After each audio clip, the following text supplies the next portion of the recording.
Hi, we're John and Karen Yates, and we're so glad you're here. We want to share a bit about our story on how we ended up at this point in time to having a world school camp. Our story starts in 2018. We were living the quote-unquote normal American life. Both of our kids were in public schools, doing the normal thing. We had jobs, all of that, and we recognized at that time that we wanted to do something different. And that something different involved spending more time with our kids, really connecting with them, forming a better relationship, and having more time with each other as well.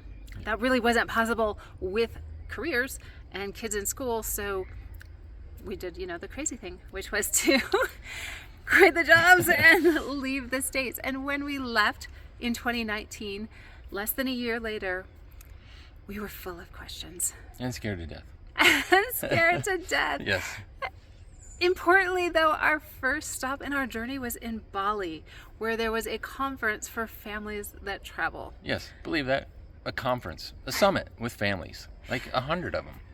It was incredible, Crazy. and it was so imperative that we started there on our journey because it allowed us to, one, learn a lot from all these families, but two, really find our tribe, the people that understood our questions, understood our desires, and understood our lifestyle that we were still figuring out, but the lifestyle that our friends and family didn't understand, really couldn't understand even why we would ever do any of this. Yeah.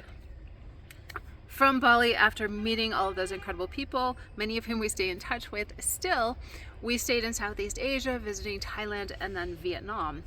We happened to be in Vietnam during the pandemic when COVID hit, and we were able to spend 18 glorious months in Vietnam. It was absolutely incredible, and all four of us really fell in love with the country. It was really the people, when we think back on it, it was the people that made the difference. So warm and welcoming, so open, so friendly. It was just... It was a culture shock, how nice they were. It was crazy.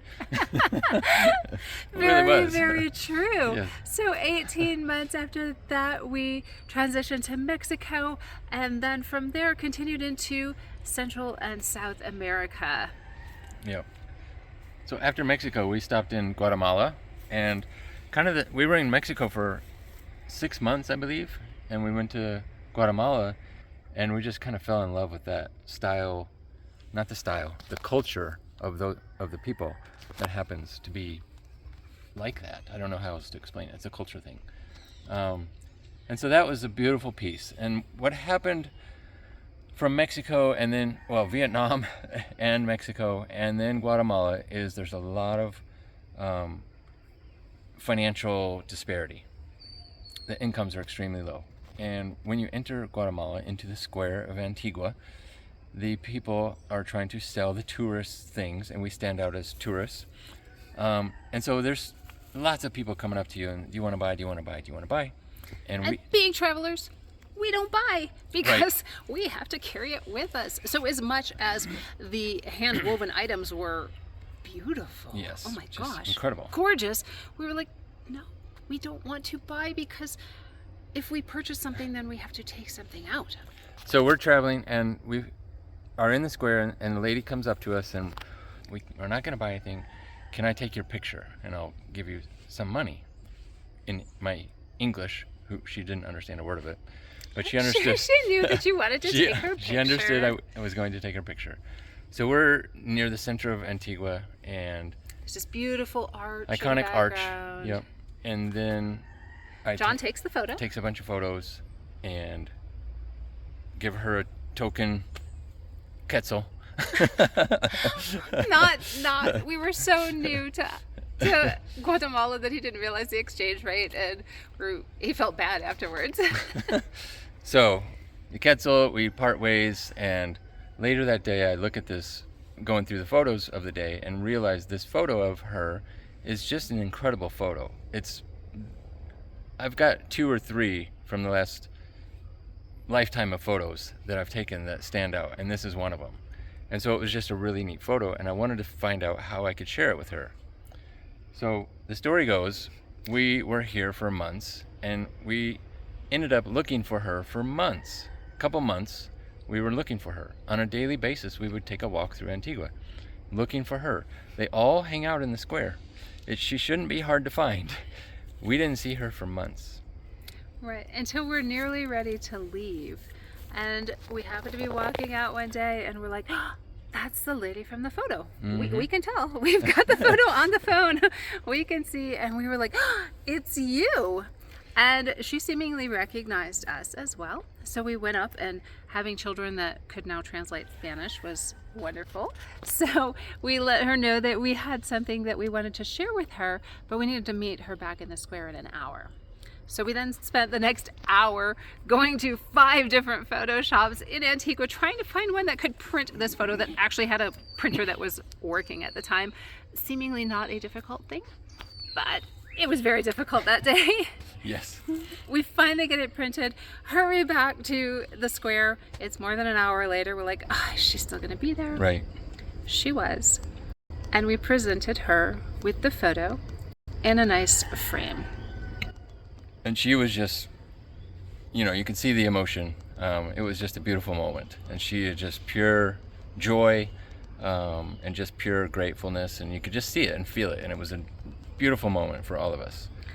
For us to be able to give to her, for us to be able to share it with her, and just to, help her at that moment, because we couldn't resist but buy something at that point too. So as much as we had resisted when we started. So ended up buying some things from her, and just it was a nice, beautiful encounter, really.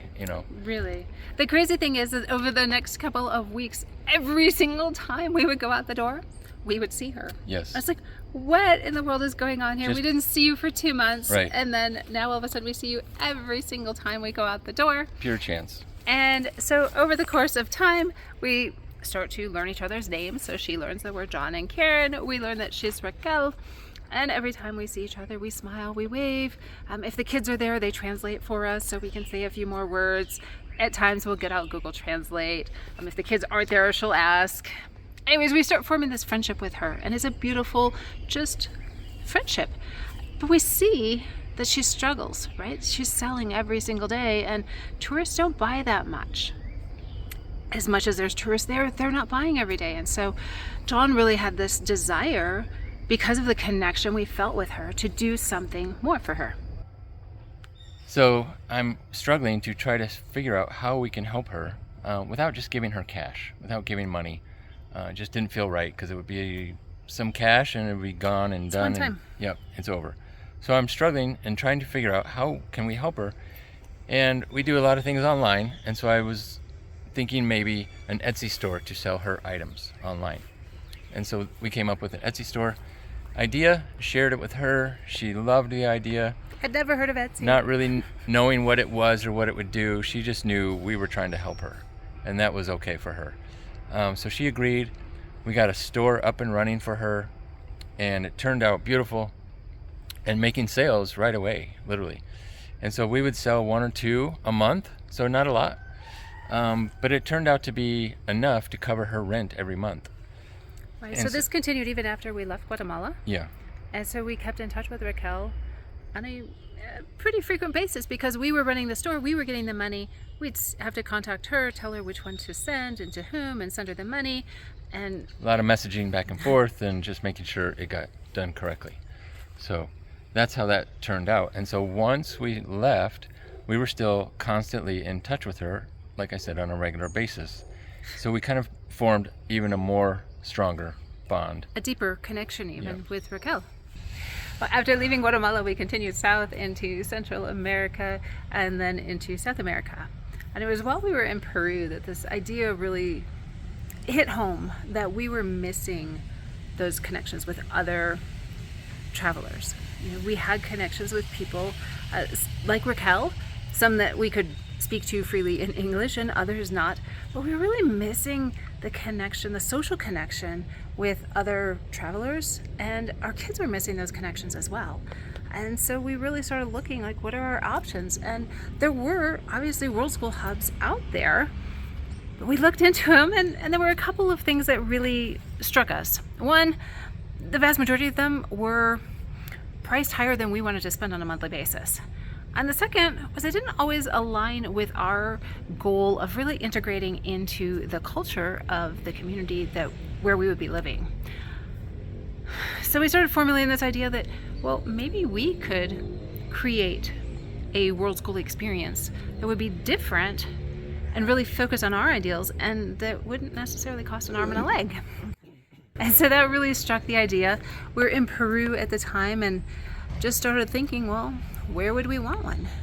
And where do we feel most welcome, most at home, most aligned with the culture? And for us, it was really easy. There were two places that stood out. One was Vietnam and one was Guatemala. And given that we were in South America, Guatemala was a heck of a lot closer than Vietnam. So the idea came up also where we were staying in Guatemala. We were just kind of playing with the idea. Even, while we were in Peru, we were thinking back to Guatemala saying, oh my gosh, this place that we were staying had a nice little complex where there was, 10, 12 apartments there, nice, pretty grass, lawn, and grounds, and it was just a neat spot. So it kind of just sparked our imagination to say, what if we had it there? And so that's kind of where we were trying to create something and make something happen. Looking into that further, it wasn't really financially reasonable to do that. And so we said, well, you know what? Is there a place that we can build our own? And so how that turned out was we made our way back up through Central America. We were heading to Europe eventually. So once we made our second stop in Guatemala, we asked Raquel, do you happen to know anybody that's selling land? And lo and behold, her husband's father, her father-in-law, the place that they're living was trying to sell the land. And so the conversation began. So with the question of land kind of covered, we were like, well, what do we really want to do? And we decided to really formulate a new concept, which is why we called it a World School Camp as opposed to a World School Hub, to really differentiate that there's a different experience here, an experience that really focuses on culture, community, and connection, where time to connect within the family unit is plenty, as well as socialization with other adults who also World School, and socialization for the kids, which is so important as we travel because it's difficult sometimes to find that. And so that's really where we are here. We've focused on providing this experience that's really focused on the local culture, bringing in as many of the local community members as possible to facilitate this and make this a really wonderful experience for you and your family, for the kids to learn about the culture and really be immersed in it, not just, go to a museum or go play at the playground. Right. So that's our story. That's how we got here. We were thinking it was going to be years in the future, but by chance it happened much sooner than we thought, and here we are. Pretty quick, and so we're excited to meet you and have you visit us in Guatemala, Antigua.